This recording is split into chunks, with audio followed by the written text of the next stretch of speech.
All right, man. I'm going to be a little sluggish tonight, so bear with me. Why are you thinking you're going to be sluggish? I just ate like 14 chicken thighs. That's a really large number of chicken thighs. Are you on a tryptophan high? Yeah, tryptophan. It's really going to cut me down. It's good for the soul. It is good for the soul. It's not good for my belly right now. So just bear with me. A lot of burping coming on, you think? Yeah, maybe. I'll turn away. I appreciate that. I don't want to smell it. Oh, wait.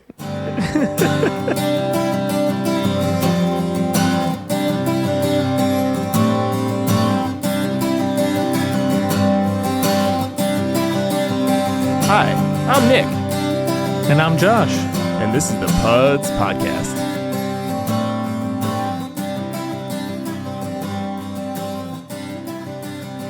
I think the chicken thigh is the most underrated piece of chicken meat. I tend to agree with you. I think it's pretty juicy. Do you have any opinions on chicken thighs, Ash? I mean, they're good. I like pretty much any kind of chicken, so... Usually they're cheaper too, right? Usually. Yeah. I don't know why. They're a type of dark meat. And people tend to prefer... People think they're not as superior, so they're... Oh. I don't know. People are always about that white meat. They don't know what they're missing. They're absolutely more juicy. 100%. So we did chicken thighs and fireworks, so it's a good night, but I'm going to be a little sleepy. Cool. So, it's a good kickoff to the 4th of July. Well, it's the 4th of July Eve, I guess. Yeah. Not to timestamp it, but... Nick, what is up? What's up, dude? Dude, so many audio issues tonight. Yeah, well, just like every other night. Yeah, it seems that way lately. Damn updates, pushing stuff. People think AI is going to take over the world, and it can't figure out how to pick up appropriate input into my computer. It's because we just want to be professionals, and we want to bring out the best content for the people. So we can't just half-ass it. We can't just give up after an hour of struggles. No, especially now. Yeah, we're going to see our way through to the finish line now. We're going to get this podcast done tonight. It's going to happen. Yeah. Over my dead body. Maybe I shouldn't say that the way it's going. Don't do it. We got a special guest, Nick. Yeah, I'm going to let you introduce the special guest tonight. Yeah, she's special guest, I suppose. She's been on the podcast a few times. My wife, Ash, and best friend, Ash. Gonna say hi. Hi, Ashley. Hi. This is the first time Ashley and I... It's been a little while. Yeah, this is the first time we've been on together. Yeah, like not in person. Oh, I think the first time... This is, the horror movies. No, I lied. The horror movies, yeah. The horror movies, and then when the four of us did the origin story. You know what? I'm a liar. I'm just a liar. Well, this is the first time in this format. Yeah, for sure. I'm loving it. Loving it. I was beginning to think you guys had a thing where you both couldn't be on the podcast at the same time anymore.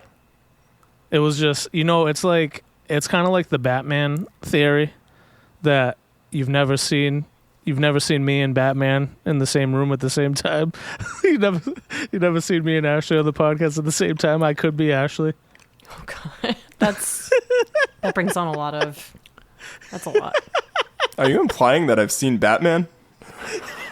Also, oh yeah, I saw him last night and I didn't see Josh. I'm just the second string. So like if the main, the starting lineup can't make it, I have to fill in.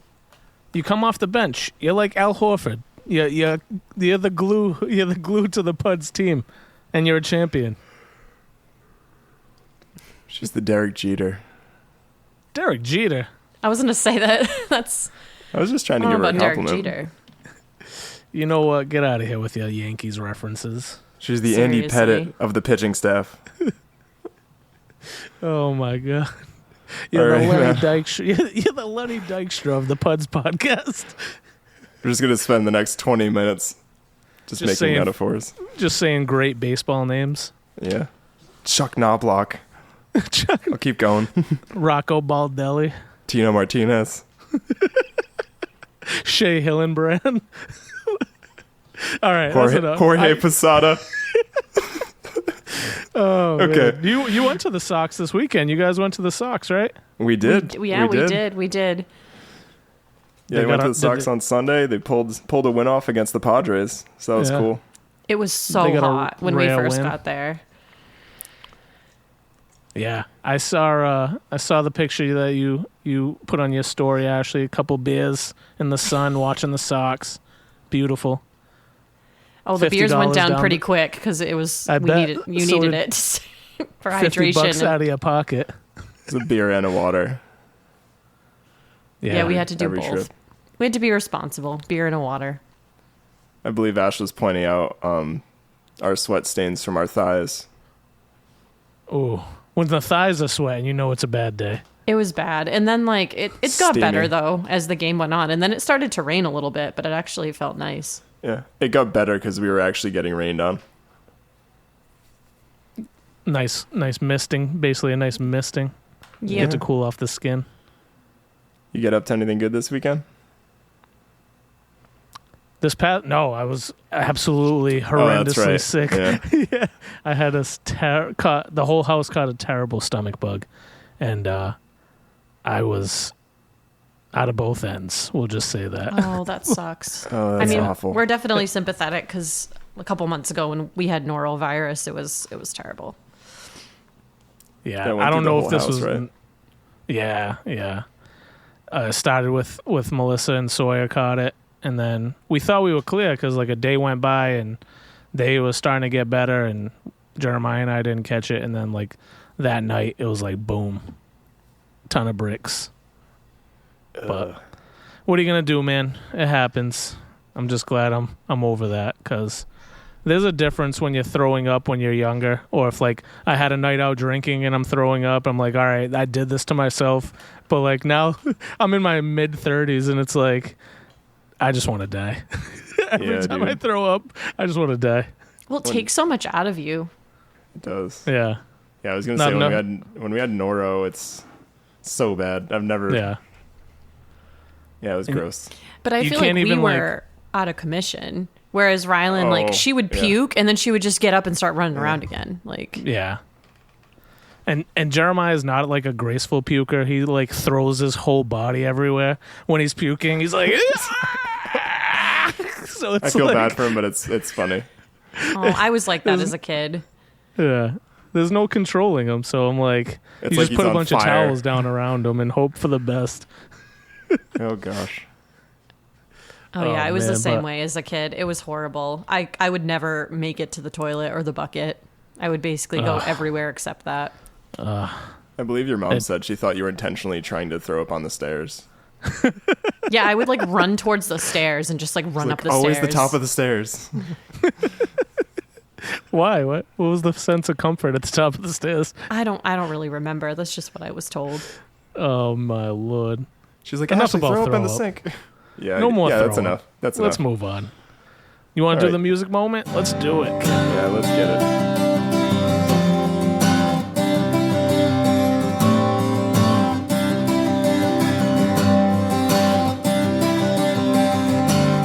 Alright, so technically this is a recycled music moment from a previous episode because we decided we had so much music from the Apple Music Top 100 that we didn't want to use one again.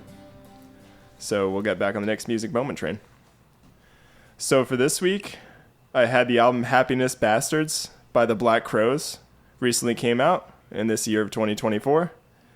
Great little album. Kind of southern rock influence.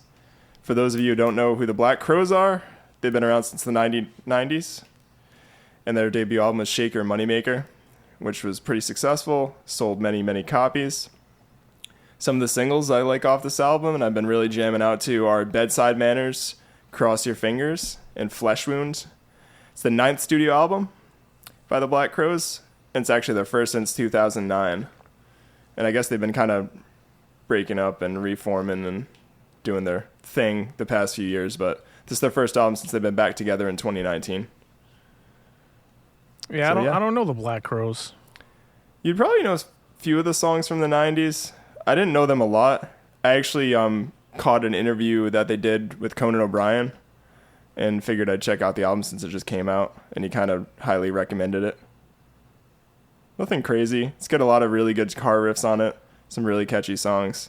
It's not like a super in-depth album, but it's just like a sort of feel-good, straightforward rock.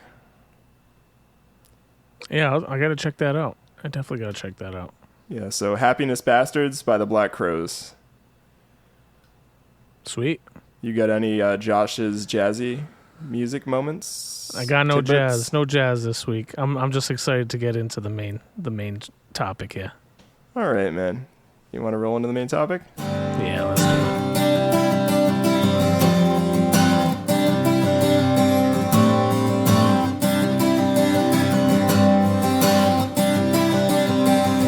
So, truth be told, we said on last episode that we were going to have some guests about a certain topic, about something that me and Josh are really interested in being big again. But we haven't been able to make our schedules work yet. And we've learned our lesson, I think, about calling out next episodes.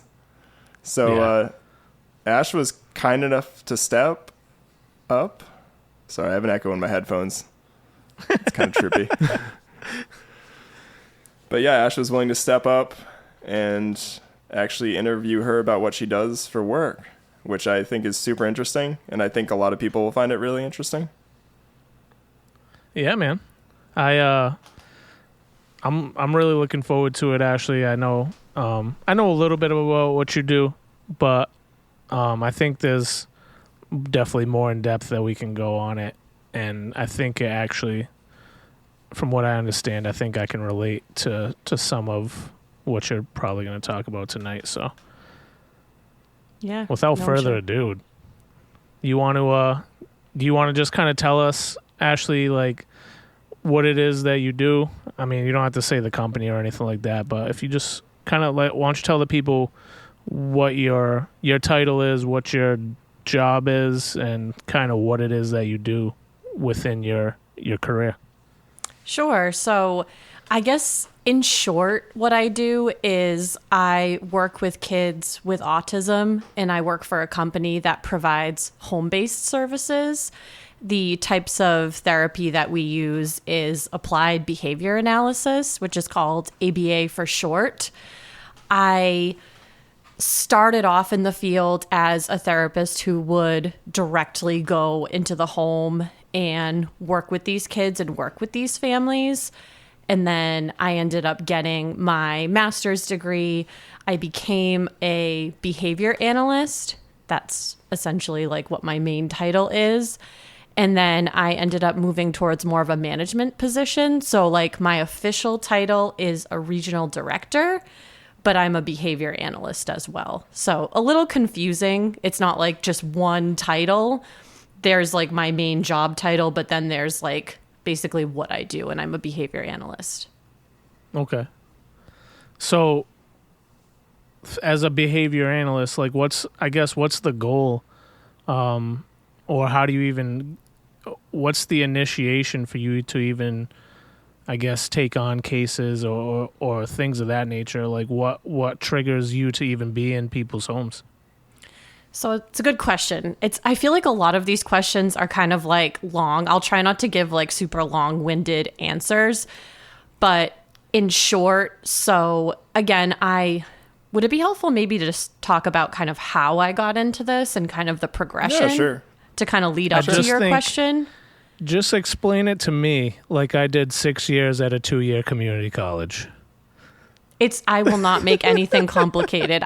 So this is also kind of a sensitive area as well. You know, there may be people out there listening who have a child with autism, know somebody who's diagnosed with autism, may have suspicions of maybe their child having autism. I don't know. I mean, you guys have a pretty diverse listener base at this point, so who knows who could be listening. So I definitely want to explain this in a way that's understood, and I also want to approach it with a lot of care, of course. So yeah, Can I just preface real quick? So yeah, I have in my family, I have, so I guess two different ends of the autism spectrum. I have one cousin who has autism but is a pretty high functioning autism, where he's in college now, and there's things that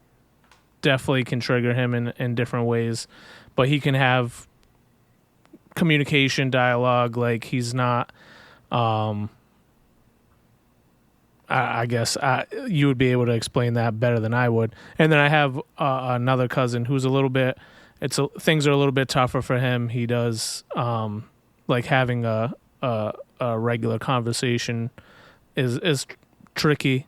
And so it's impacted me. It's definitely made me way more aware of how it affects families, how it affects these kids, and what they have to go through in their daily lives. So just a little, I guess, behind the scenes for me. So it's something that I've been surrounded by or made aware to throughout my life, within my family.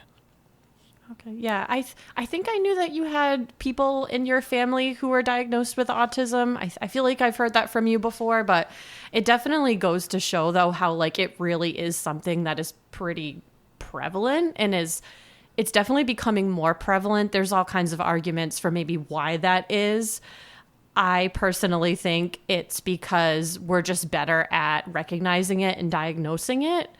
So kind of going along that. So again, there's a lot that kind of goes into what I do, and I want to be able to best explain it. But I guess so the specific population, I should say, that I work with is, obviously autism affects people throughout the lifespan.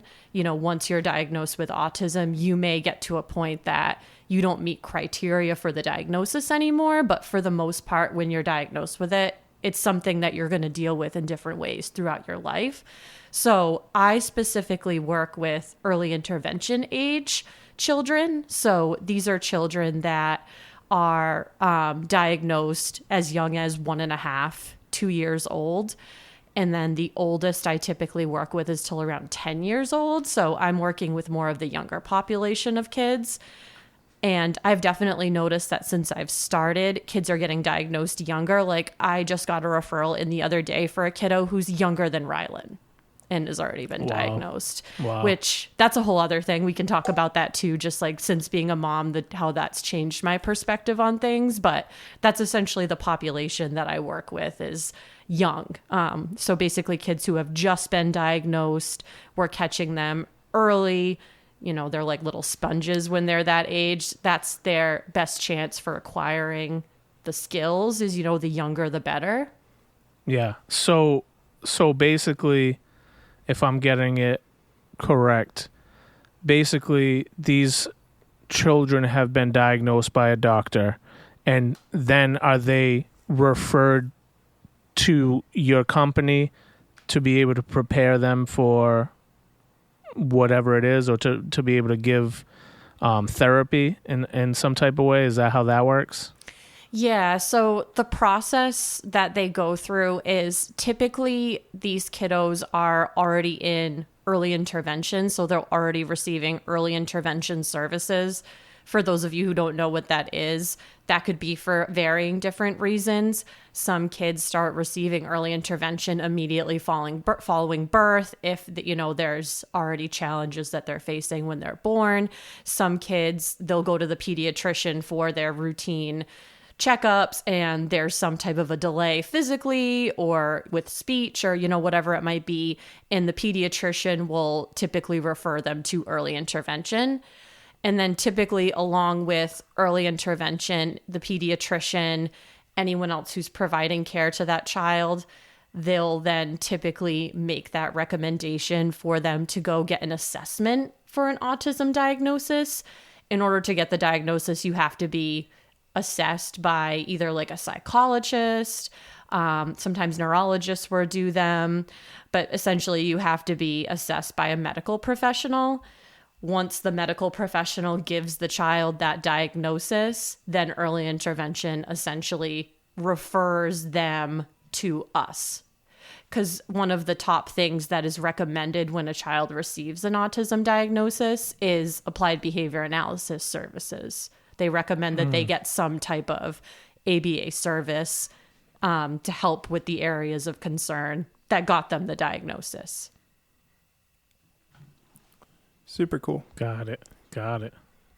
So yeah, it's a whole process. So yeah, I mean, so by the time families get to us, they've already gone through so much. You know, they went through the process of getting early intervention, getting that up and running. They've gone through the process of getting opinions from, you know, potentially other professionals. They've gone through the work of getting the diagnosis, and then they're finally to us. So it seems like the beginning for us, and it's our first time meeting them, but they've already met so many people potentially.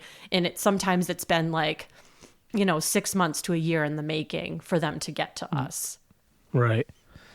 Yeah, I know. And I know, Nick, I know you prepared some questions. So why don't you take the next question? I'll have some questions that kind of bounce off of what you got.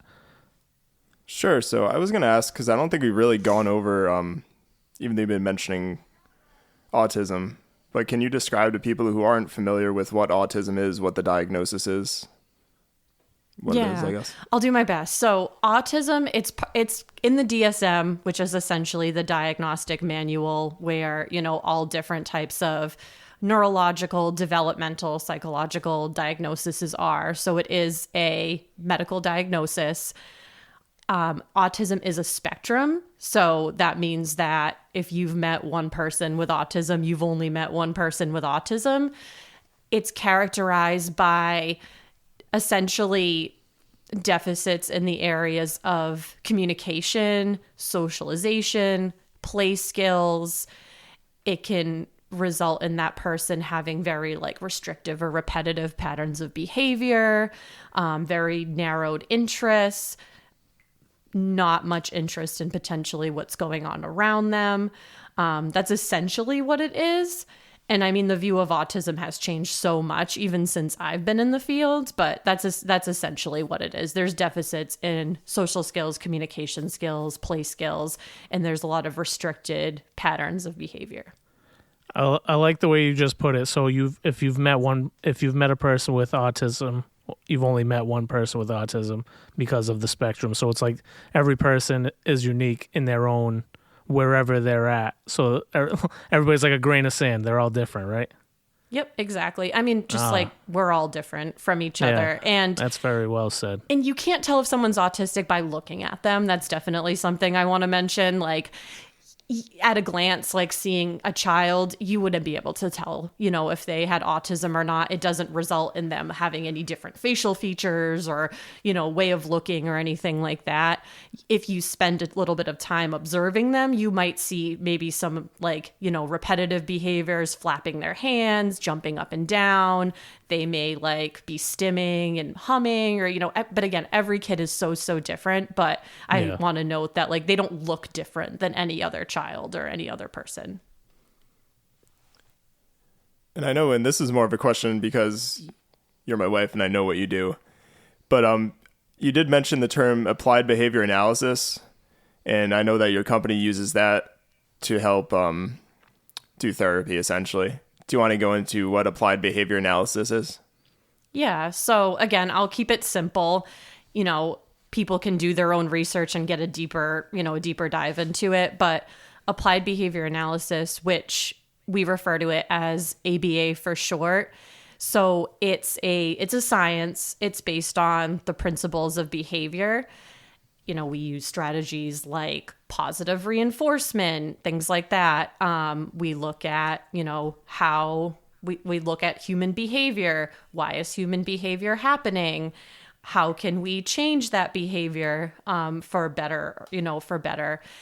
And so basically it's a science that draws from human behavior, and it can be applied with not just children with autism, but it can be applied in multiple different settings. I mean, it can be used in your day-to-day life. There's definitely strategies that I've learned from my job that I, you know, incorporate in my day-to-day with Rylan. It can be used in businesses. So essentially, it's just a science based on the principles of human behavior and pulls strategies from that. Awesome. Can I take it back, Nick, for a second? Because this is probably a question that you've asked Ashley before, and this is something that I'm curious about. how did you decide like this was the field that you were going to get into? Like, did you go into college like this is what I want to do, this is the impact that I want to have on children?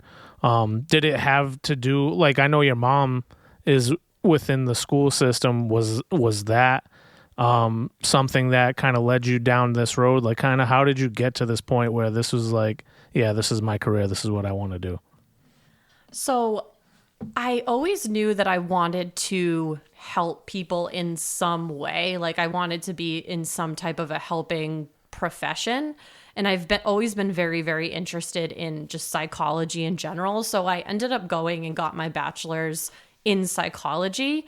When I first started college, I actually wanted to be a psychiatrist. That's like what my goal was. This was like 17, 18-year-old me who probably saw movies with psychiatrists and thought it looked interesting. And then once I actually, and I mean, I had experienced like some therapy myself. So like, I don't know. I just thought that it was really interesting and that was something that I wanted to do. And then you know what I loved about psychology? What? There's like no wrong answers.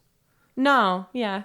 That's why I like always did so well, because it was like, you can't get any of the questions wrong because it's up to your interpretation. Unless they're multiple choice. Yeah, Nick, real quick, Nick's worst class in college was psychology. It's true. Oh, come on, Nick. I skipped a lot of psychology because it was really good surf when I was a freshman, like September, October. And it was my morning class. Oh, I can listen. I can absolutely relate. It was one of those classes too where the professor wrote the book and everything, so it was that vibe. It just seemed kind of like general psych, though. It is a joke. Like it's like literally trying to cram a ton of different things into like one class. So it's yeah. I thought it was a joke too. Apparently, that's why I didn't go. But anyways, so I wanted to be a psychiatrist initially, and then I learned a little bit more, got a little more educated, and I realized, okay, well, if I want to be a psychiatrist, I have to go to medical school because psychiatrists will be able to prescribe medications. And in order to do that, you have to go to medical school. So kind of got a little bit turned off to that, but I still knew that I wanted to do something that involved helping people. I experimented a little bit with like different areas. That's where I went, was University of Rhode Island. So they were really big on like internships and getting experiences in different areas, which was great. I don't know if that's something that every college does, but I know URI was really great with that. So I did some internships. I did one at a school. I did one at a group home. So I kind of got like a taste of different things. And then I remember when I was in my end of my junior year, kind of into my senior year, it was actually my mom. I don't even remember how we got to this, like what the conversation was that led up to this, but she kind of started talking about ABA, applied behavior analysis. And it's something that I had heard a little bit about. And she kind of like recommended it to me. She's like, oh, this is like a really big growing field. There's a lot of need in this area. It's something that you should check out. And I ended up doing an internship at a center. So a center and a school. So basically it was a school that used applied behavior analysis principles in its teaching. So I worked in that school and I worked with kids who are of high school age. And I really, really liked it. I thought it was super interesting. I loved how everything was very like data driven. So we could literally measure and see the progress that the kids were making, So I really, really thought it was interesting. I really enjoyed those kids that I worked with.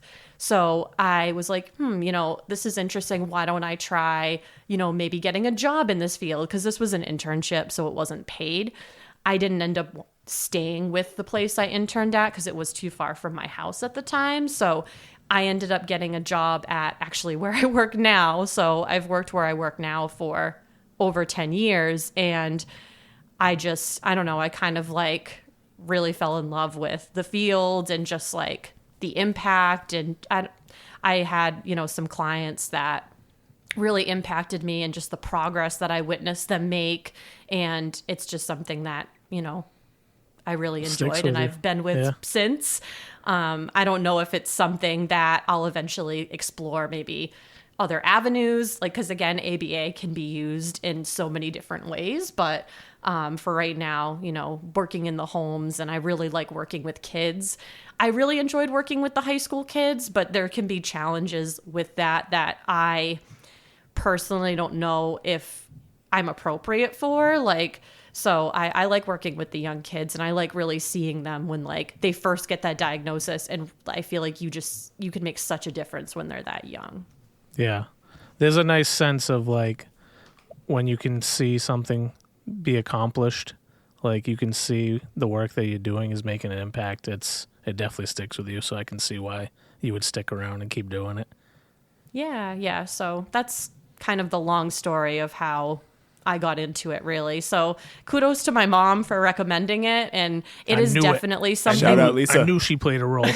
She had something to do with it, I mean, it's definitely something that's in very high demand. I mean, more and more kids are getting diagnosed with autism, so the services are very much in demand. So, it's something that it's a reliable field to be in, which obviously, you want to love what you're doing, but you also want to be somewhere that's going to be reliable and necessary. You're going to be able to have a job in. And so it kind of checks all those boxes. Yeah, of course.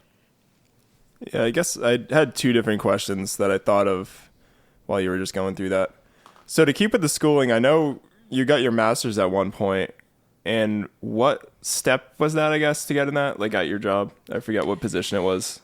Yeah, so when I first started at the job I have now, I basically started as an entry-level therapist. So my primary job was to go directly into the homes, working with the kids. I essentially had my caseload of 7 to 8 kids that I would work with every week. I did that for about a year, and then it's funny, I have one kid that I worked with, and I honestly kind of credit him with being one of the reasons why I wanted to advance and, get my BCBA, so become a board certified behavior analyst.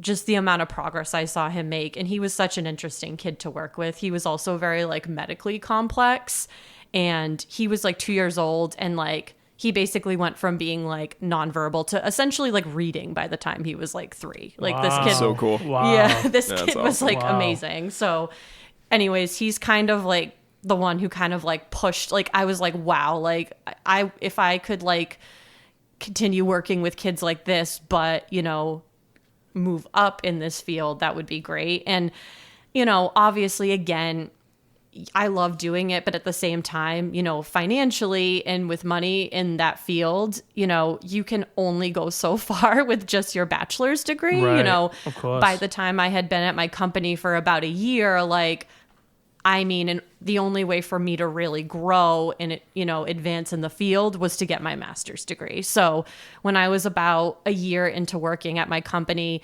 they partner with a college, which is great. So they actually pay for part of your tuition. That was actually one of the reasons why I selected my company initially, because I was oh, that's great. If I really enjoy doing this and I want to go to school, they could help me with that. So I ended up getting my master's degree. I technically got a master's in education, and then to become a BCBA, you have to take a certification exam. So you have to pass a certification. I forgot about all that studying. Oh, yeah. It's a dark time. I'm already disqualified. No studying. And it's funny because please. I'm really not a school person at all. I hate tests. I'd rather just be hands-on, but I think just because I knew this is something I wanted to do, and I knew if I wanted to advance, make more money in the field, have more opportunities, I knew this is just something I had to do. And it was the right time in my life. I didn't have any kids. I didn't have the responsibilities I have now. I was fortunate enough that I could afford to do it. And, I couldn't have done it without Nick. That's for sure. It took me 2 years, but I ended up getting my master's, and then I ended up taking my certification exam. And that's how I became a behavior analyst, which is what I am right now. You hear that, Nick? You're the rock. Yeah. You're the I was going rock. to say, I was a single cat dad for those few years. Yeah. Just me and Munchie. I basically worked all day, came home, studied. I had no life for 2 years, but it was worth it. So, but now you're in a role where you're the manager. So you have not only a caseload of basically children that you personally have to work with. Now you're also taking on the load of these other employees that you have to manage? Yeah, so once I became a behavior analyst, so the way the structure kind of works, at least where I work, is there's the therapists who go into the homes, work with the kids. That's where I started. Then there's the behavior analysts, which those are the staff that supervise. Basically, when I was working directly with the kids, I had supervisors for each of my kids. So they're those supervisors. And then there's like one step above them, and that's more of like a manager role. So I started doing that maybe like a year after I became a BCBA. A lot of it was circumstantial of why I ended up in that role, but it's always something kind of long term I had in mind. But I ended up moving up to that role. So in addition to being a behavior analyst, supervising different clients, I also took on a management position where I essentially manage the therapists who work within my area. So the way my company works is there's different like regions within the company. So I basically manage a specific region, and that includes the therapists in that region. The behavior analysts in that region will report to me if, for clients that they see in my area. And then I also am the one who typically does those intakes and kind of like onboards those new clients, basically. Yeah. So I wear a lot of hats. You gotta deal with the issues in the homes, and you gotta deal with the issues with your employees. You have to do like scheduling and all that too? Yes, I do the scheduling. Oh, it's too much. It's too much, actually. I wear a lot of hats. You should just quit. I'm just kidding. I have my days, believe me. But yeah, no, it's definitely a lot. I mean, I've been doing it for like over 6 years now, being in the management position. I'm very used to it. I'm comfortable with it. There's not too much, knock on wood, I haven't encountered yet. And I do have supervisors above me that I can report to for support. I also have other people who do the same thing as me, but in different areas. And we're a pretty close-knit group, and we support each other. Honestly, that makes the world of difference, is having those different people you can kind of rely on for support, or having someone to just even vent to, about the things that you've encountered that day. So I'm really lucky to have that. Yeah. Yeah, there are people around you can go a long way at a job, for sure.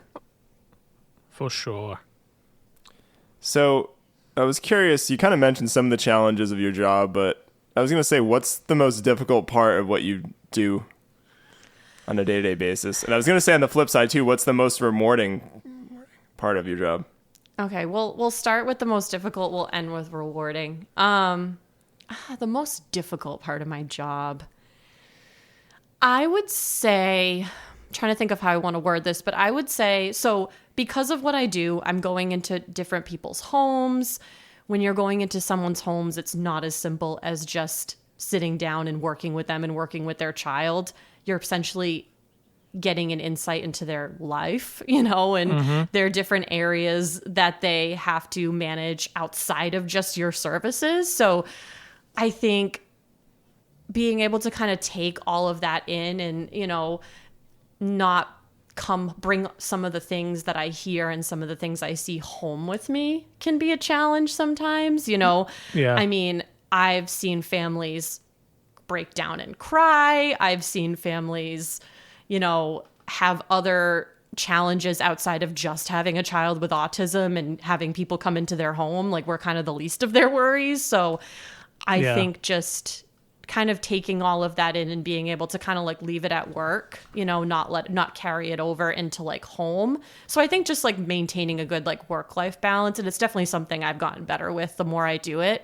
I mean, Nick can attest, some days I come home and I'm just like, I'm like fried, but then some days I come home and I'm in like I feel like I'm in such a great mood because I got to see so many great things, So I would say that's definitely a challenge. And I think also just being able to like, just manage all the different parts of my job can be challenging. Because how they say like when it rains, it pours. I feel like I can have like a super quiet week, or I can have a week where I feel like every possible thing that could happen is happening. So that can be tough too. Let me ask you too, because I mean, I guess you said you've been doing in this field for about 10 years. I feel like within that 10 years, the stigma that has kind of or was more prevalent when it came to autism or being on the spectrum in some way 10 years ago, I'm sure the stigma that was with that has not completely changed, but I think it's less of, I guess what I'm trying to say is maybe 10 years ago, maybe even a little bit longer than that, further back than that, autism was kind of like this thing where it's like, oh, this is like, not to say a death sentence, but it's like, this is terrible. This is horrendous. Yeah. This is the worst thing that could happen. One of the worst things that could happen to my child. And I think we've come such a long way because of companies like yours and then the therapies and then the research that's been put into it, where now it's like we're in a whole different era where it's like it's not as big of a impact, I guess, to say, on families where it would have been 10 years ago. Does that make sense? Yeah, no, it definitely makes sense. I mean, there's definitely a huge movement now of like neurodiversity and like, accepting all different types of minds and all different types of diagnoses. I mean, I feel like just mental health in general. Right, of course. But so autism is kind especially since COVID. Yeah, so autism has kind sure. of been on a similar path. There's a lot more acceptance around autism. There's a lot more education around autism. On the flip side, though, one thing I've definitely noticed in the past 10 years is I think just like the amount of information out there. When I first started in this field, like Instagram wasn't as big as it is now. TikTok didn't exist, like there was all these outlets of where parents most people tend to get a lot of information, not just the parents I work with, but most people tend to get a lot of their information from TikTok and Instagram and, things like that. It's dangerous. That's dangerous. Yeah, I would hope people don't rely on that. And that's definitely a challenge I encounter sometimes. It's definitely something I've kind of noticed, on the flip side in the last 10 years is because there's so much more information out there. That information can be good and lead to acceptance and more understanding, but also that information can, scare parents or give parents misleading information that they might not have gotten 10 years ago.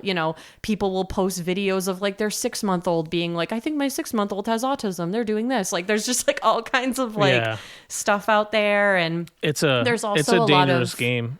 I was talking to my doctor about this. A few days ago because people, how many times do you have symptoms and you go on and Google and now you've self-diagnosed yourself with something, and it's like taking out the people that put in the years of work to have the medical degrees to be able to go through the proper channels and do the proper testing to diagnose. But now everybody's like WebMDing it up and figuring out, this is what I got. All I need my doctor to do now is to prescribe me the medicine I need, and that's it. And it's dangerous because there's a reason why these doctors go to school. There's a reason why, Ashley, you have your master's degree and things like that, is because you had to put in the time. You had to get the learn experience.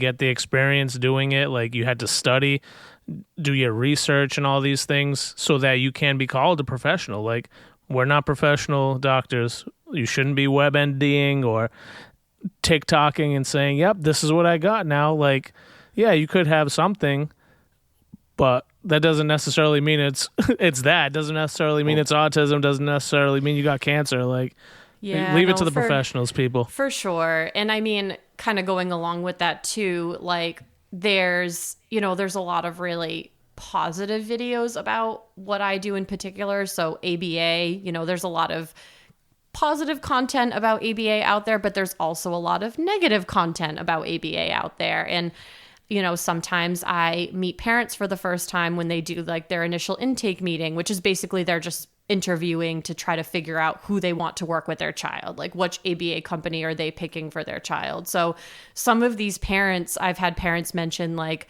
you know, oh, I have some reservations.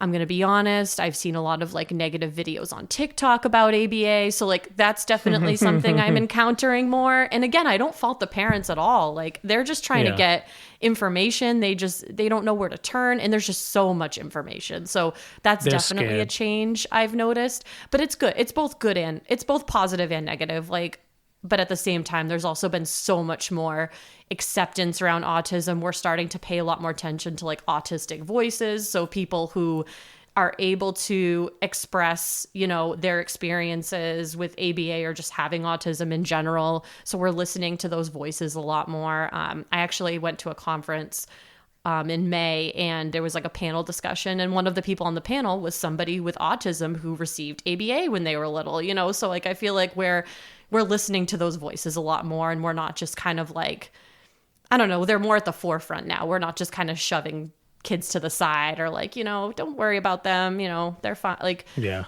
there's just a lot more attention being paid. So that's definitely something I've noticed in the last 10 years. Yeah, that's cool. For sure. And I just realized I didn't answer, if it's like the right attention. Yeah, no, absolutely. So it's a mixed bag, positive, negative, like anything else. But social media has definitely changed things for sure. And I just realized I never answered the rewarding question. Yeah. Answer okay. I have two more questions. Go I don't know if Nick has any more, but yeah, tell us what's the most rewarding.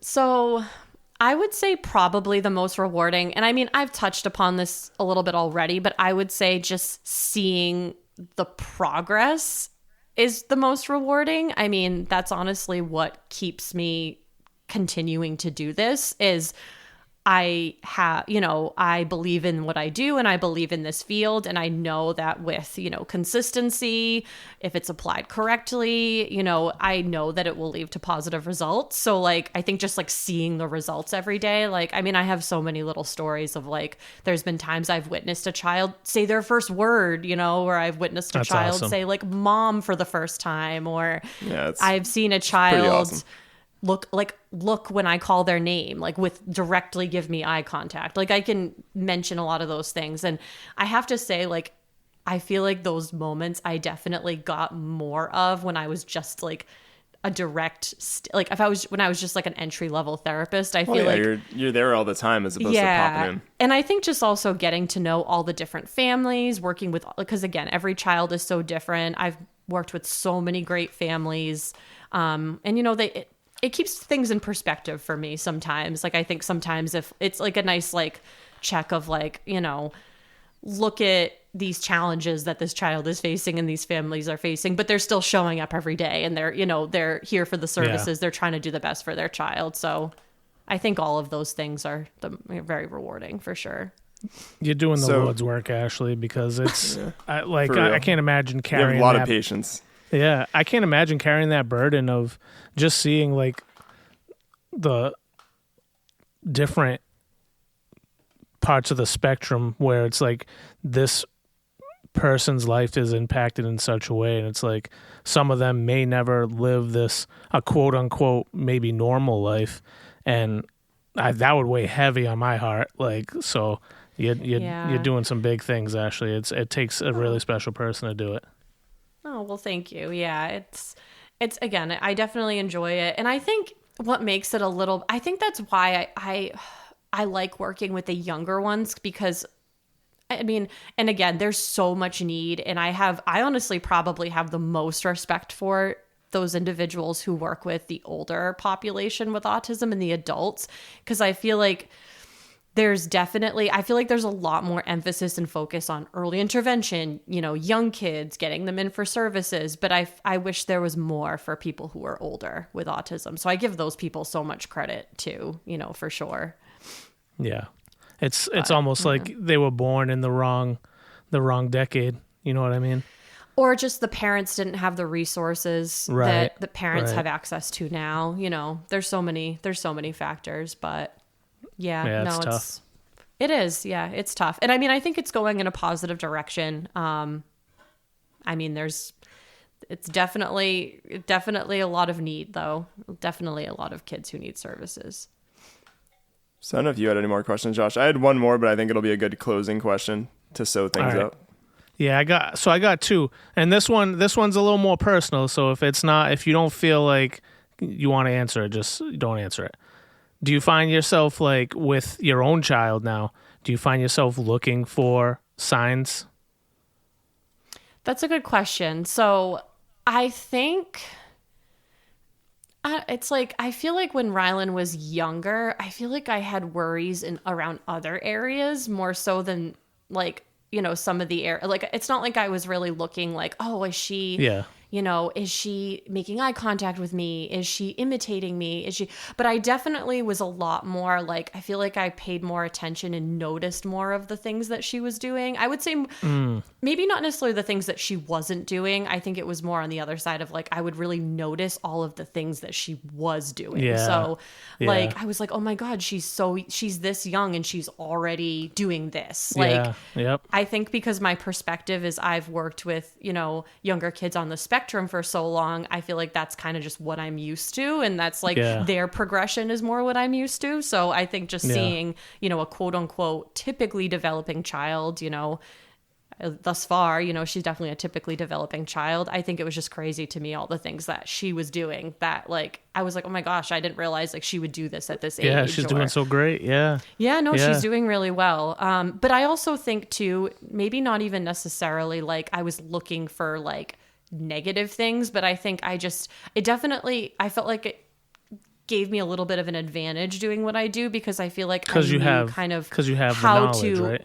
Yeah, well, and I also kind of knew, like when I was home with her, for example, on my maternity leave, I would talk to her constantly. I would narrate what I was doing. I would label everything, because I just knew how important that was for like language development and like things like that. So I remember doing that a lot. I remember being like, oh, I knew like the types of toys that were appropriate for her and I encouraged her to use, and, you know, just things like that.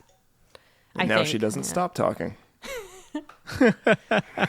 And again, like, you could argue I did all of those things. If I didn't do all of those things, she'd be doing the same thing, you know, who knows? But like, I think it's just like, I don't know. I think just the background I have I did certain things that I don't know I would have done if I didn't have that background. Yeah, that's so awesome. I forgot my other question, so you're going to have to circle back to me.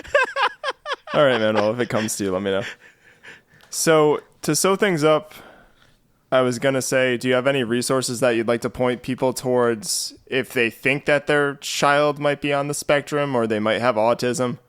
And I wanted you to talk a little bit about, at a state level, I know like in Mass, you can get the services paid for through the state insurance. But did you want to touch on that a little bit?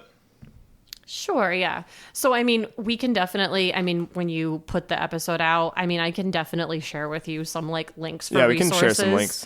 For sure. But I would say, so, if you have any concerns related to your child's, like, I don't even want to say that your child has autism, just their development in general, like, you think they should be speaking more, or don't jump to conclusions. Yeah. So I think if you just have any concerns related to your child's development, definitely talk to your pediatrician first.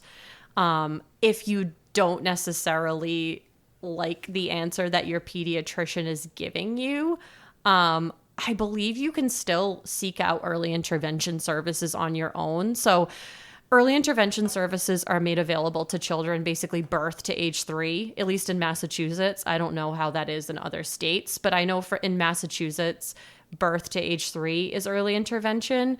They tend to be the ones who can really pick up on those like red flags, you know, like, oh, maybe we should get them assessed. So I would say talk to your pediatrician, you know, ask for information about getting early intervention for your child and kind of take it from there.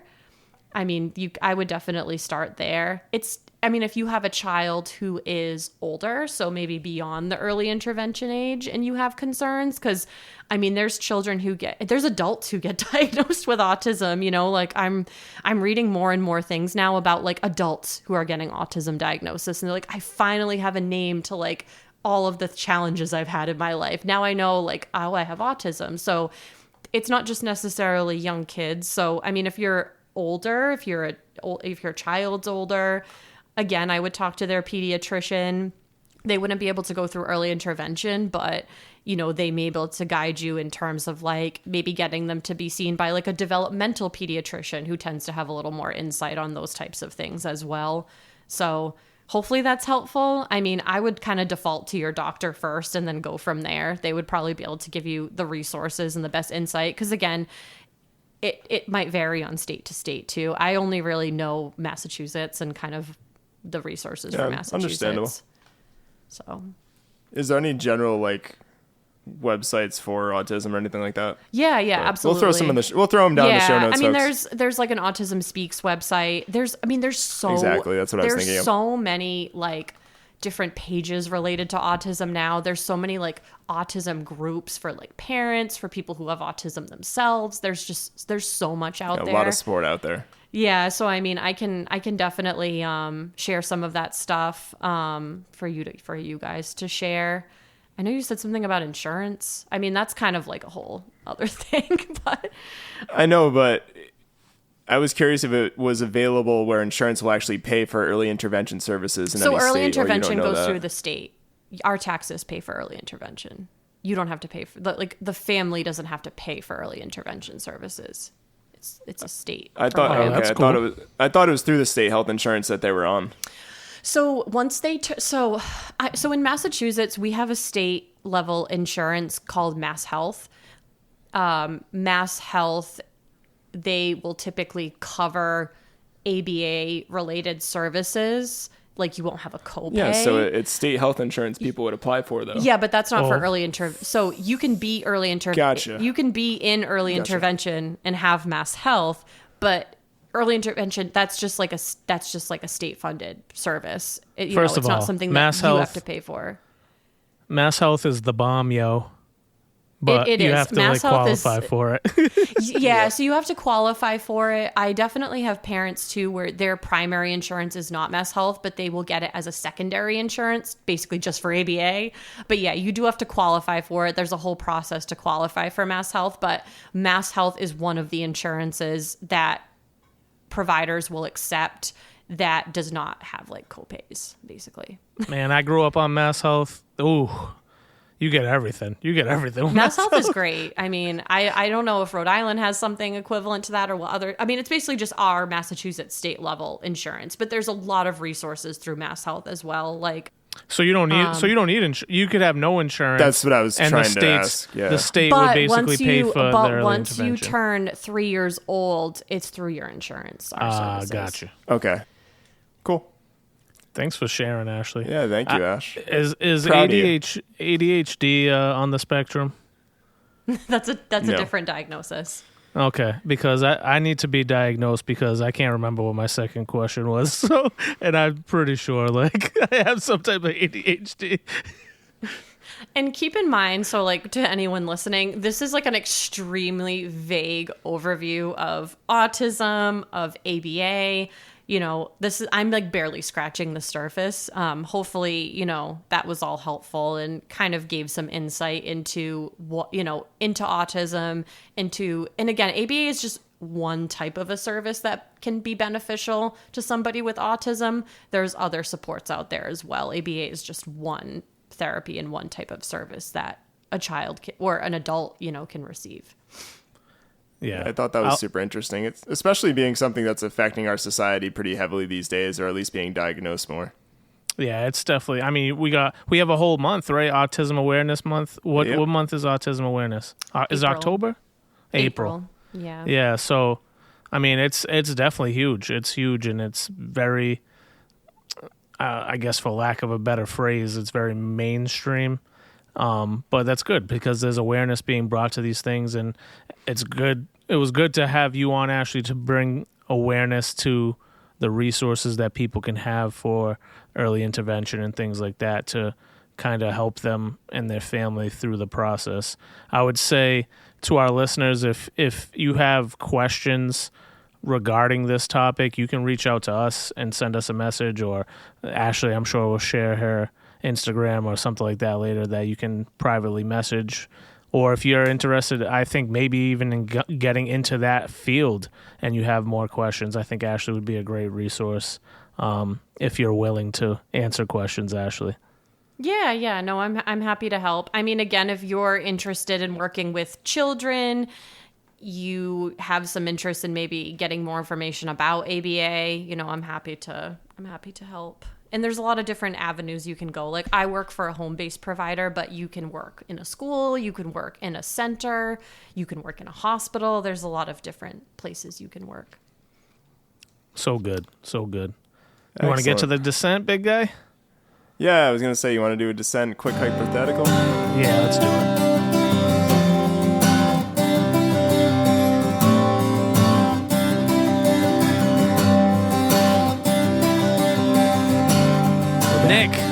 Nick, Josh, Buddy Wilkie sent me a text about a new anime, but I was already watching it.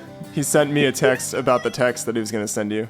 Yeah, and it's a golf anime. He said he was going to send it to you and share it with you, and I was already watching it because I love anime and I love golf. It's called Rising Impact. It's on Netflix.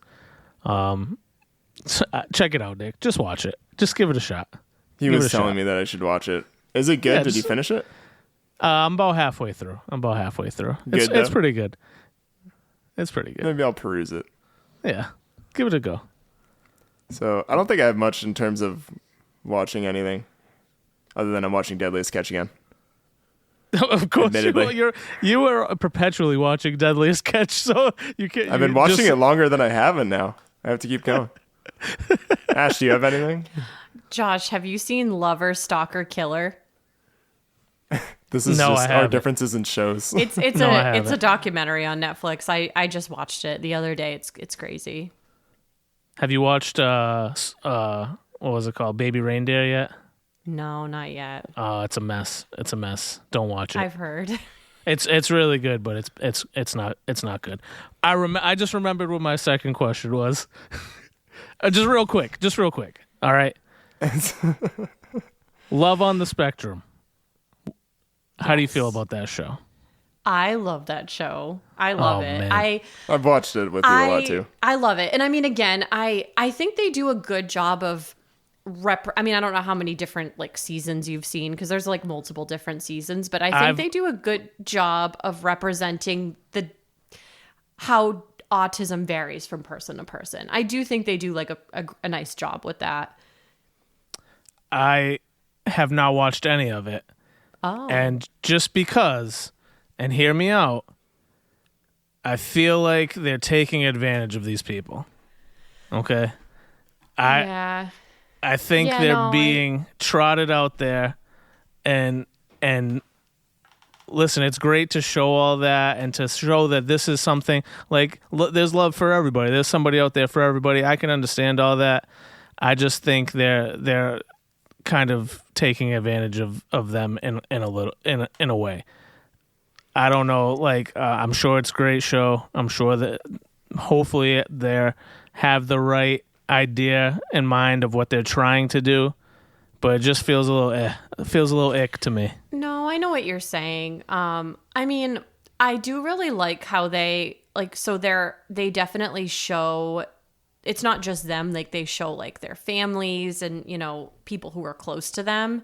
And I mean, I really, really love all their families seem so supportive and are there for them. So I do like that aspect of it. But I mean, I see what you mean. It's hard to know exactly behind the scenes, how everything is done. But I mean, as a whole, I think it's good. It's very wholesome. It's very it's a feel good show. It gives you some insight into, just some of the challenges that adults with autism may face. I feel like dating is hard just for anyone, but never mind somebody who has challenges with reading social cues or, keeping a conversation. So I think it gives good insights into that. But yeah, I can definitely see how you'd feel that way.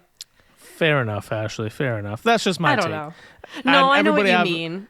Everybody that I've talked to about it is the same way. They love the show, all that stuff. For me, I'm just I don't know, man. Not everybody's parents and families are doing the best for their people. They see a paycheck and they're like, oh yeah, I'll try my kid out there to do that. Well, I know. Yeah, you know what I mean?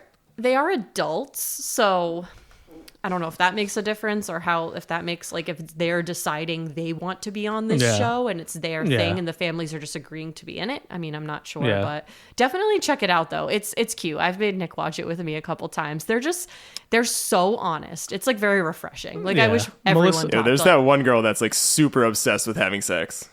Like super obsessed. Melissa watches it, and I've seen like the clips. I've seen like little clips of it, but yeah. All right. It's cute though. I definitely recommend watching it. It is refreshing, just like how they speak and like how like just honest they are. Like they don't beat around the bush. Some innocence. Yeah. It's cute. It's nice. I gotcha. And I don't work with, adults or teenagers, so it's cool to see. You want to do a quick hypothetical? Yeah, man, let's go for it.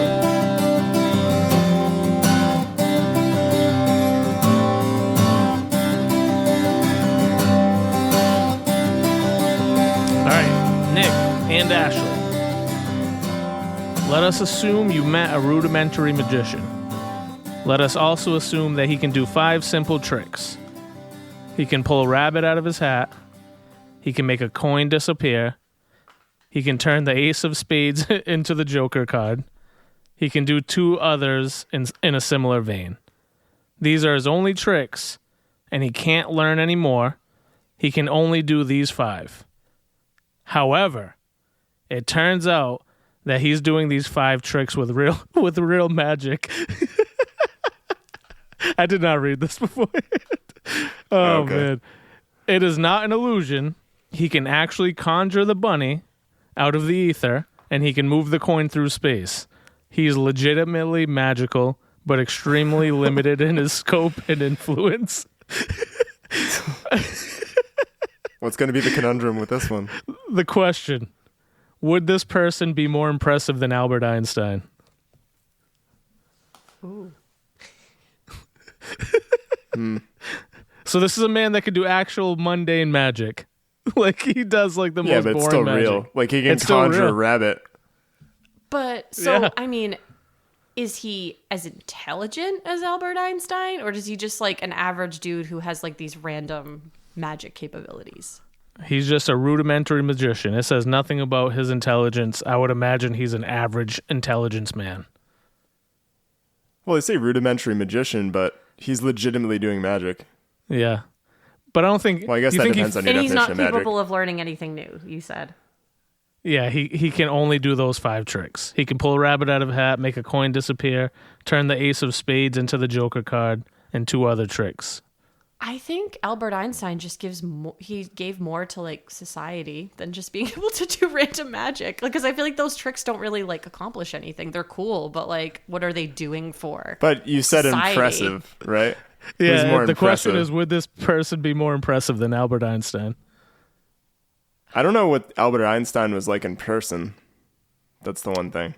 I'm going to say, Nick, I think you said it originally. I would agree. This man can do magic. He's immediately more impressive than Albert Einstein because I don't know anybody else that could do magic. I know other people that can do math. I don't know anybody else that can do magic. And Albert Einstein came up with the theory of relativity, which is pretty important. I feel like I want to say he's more impressive. But again, than impressive. This guy. Impressive. But what do you mean by impressive? Of something you can see, or something that just this person knows and like is capable of? I feel like if they both walked into a room and this dude just literally made a coin go through space, and you're like, "How do you do that?" And you're watching, and then you realize that he actually was doing it.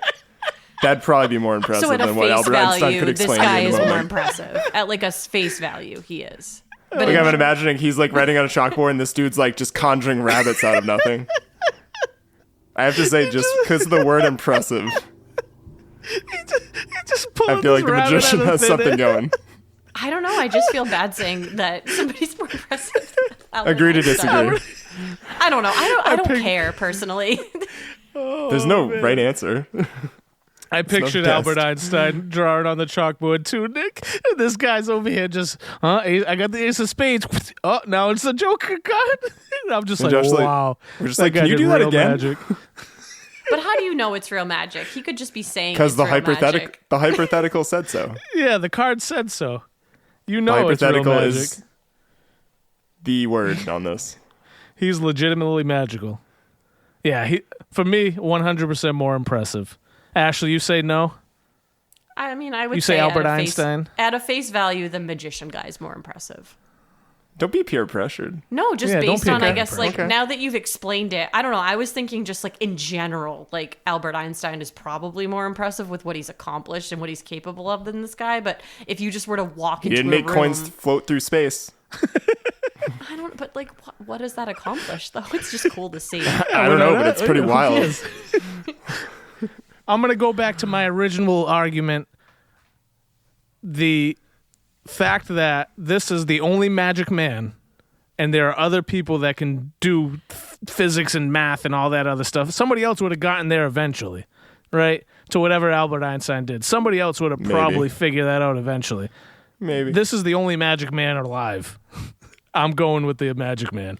Again, just the impressive word is what kind of put me into the magician and what he could do. Yeah. That's funny. Man. That's so funny. Oh, man. Anything else? Ashley, you got anything you want to plug? I don't think so. How about you tell the people where they can find you? Oh, well, I'm not very active on social media. I guess I have to become active on social media. I've been taking like a little hiatus from Instagram, but my Instagram is AE Sidla. One of us puts stuff out into the social media ether and the other consumes it. I don't That's even good. really consume it much. I've been taking like a little like break from. I'll post on Facebook, you do that but sometimes. like I've been taking a break from Instagram.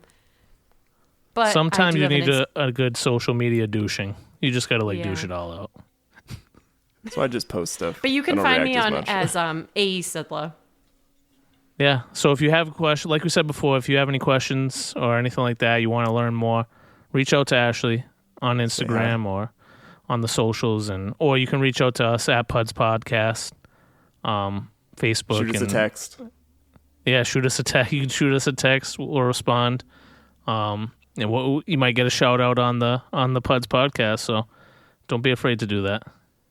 Yeah, sure. I'm gonna let the fan mail rack up a little bit more. We haven't had anything super interesting. That's all right. Yeah, we'll save that for a few episodes down the road. We don't have to do it every episode. We'll do it all at once. All right, then. Until next time, bippity boppity, give me the zoppity. Bye. PUDs Podcast was produced and recorded in Black Hat Studios by the Pud Boys. Find us on Apple, Spotify, or wherever you get your podcasts. If you enjoyed, please consider leaving us a review and subscribing. Find us on social media, and we'll see you next time.